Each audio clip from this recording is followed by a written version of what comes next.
সুন্দরী মেয়ে অনেক দেখেছি, কিন্তু অপসরী এই প্রথমবার দেখছি, তাই চোখ সরাতে পারছি না। কোন ক্রিম ব্যবহার করো তুমি? চেহারায় এত উজ্জ্বলতা কেন? আমার কথা শুনে ফিক করে হেসে দিয়ে বলল, আমাদের ক্রিম ব্যবহার করতে হয় না, আমরা জন্ম থেকে এমন। এখন বলো, কে তুমি? এখানে কেন এসেছ? আমাকে ভয় দেখাতে এসে থাকলে ভুল জায়গায় এসেছ। আগে তো এসবে বিশ্বাসই করতাম না, এখন বিশ্বাস করি, কিন্তু ভয় পাই না। আমার পরিচয় সময় হলে জানতে পারবে। আর তোমাকে ভয় দেখানোর ইচ্ছে থাকলে এত সুন্দরী রমণী হয়ে আসতাম না, বড় বড় দাঁতওয়ালা পেতনি হয়ে আসতাম। তাও ঠিক, কিন্তু এখানে কেন এসেছ? আমার কাছে কি চাও? আমি এখানে সাকলাইনের খোঁজে এসেছি। ওর বাবার কাছে জানতে পারলাম ও নাকি তোমার সাথেই থাকার সিদ্ধান্ত নিয়েছে। আচ্ছা, তাহলে ওই বডি বিল্ডারের নাম সাকলাইন? উনি একটু আগেই এখানে ছিলেন, কিন্তু হঠাৎ করে গায়েব হয়ে গেলেন। হয়তো তুমি এসেছো সেটা টের পেয়ে চলে গেছে। তোমাকে ভয় পায় নাকি সে?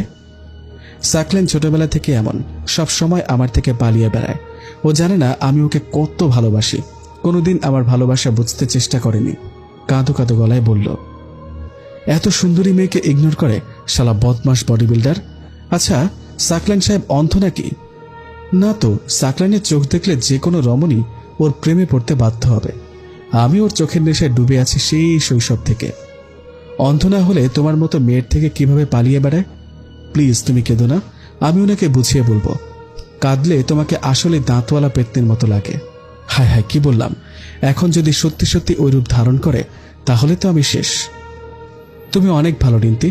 সাকলাইন তোমার সাথে থাকলে আমার কোনো আপত্তি নেই, কিন্তু আমার সাথে একবার কথা তো বলতে পারে, আমার চোখে চোখ তো রাখতে পারে। আমাকে দেখলে না দেখার ভান করে কোথায় যেন হারিয়ে যায়। দেখলে তো একটু আগে কেমন করে পালিয়ে গেল। তুমি তো এখন চলে যাবে, সাকলাইন যখন আবার আমার কাছে আসবে তখন তোমাকে কিভাবে জানাবো? এই আংটিটা রাখো, সাকলাইন যখন আসবে তখন এটাতে 3টা ঘষা দিলেই আমি চলে আসব। শুধু সাকলাইনের জন্য না, যদি কখনো তোমার কোনো সাহায্য দরকার হয় তাহলেও আমাকে পাশে পাবে।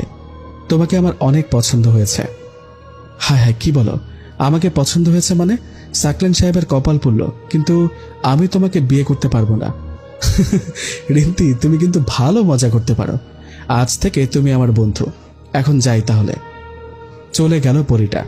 ওদের জীবনটা কত সুন্দর, যখন যেখানে ইচ্ছে সেখানেই চলে যেতে পারে মুহূর্তের মধ্যেই। আমিও যদি ওদের মতো হতাম। ধুর, তার নামটাও তো জানা হলো না। কি যে করি না আমি, কাজের জিনিস আগে মনে পড়ে না। আজ কেমন যেন অনেক খুশি খুশি লাগছে।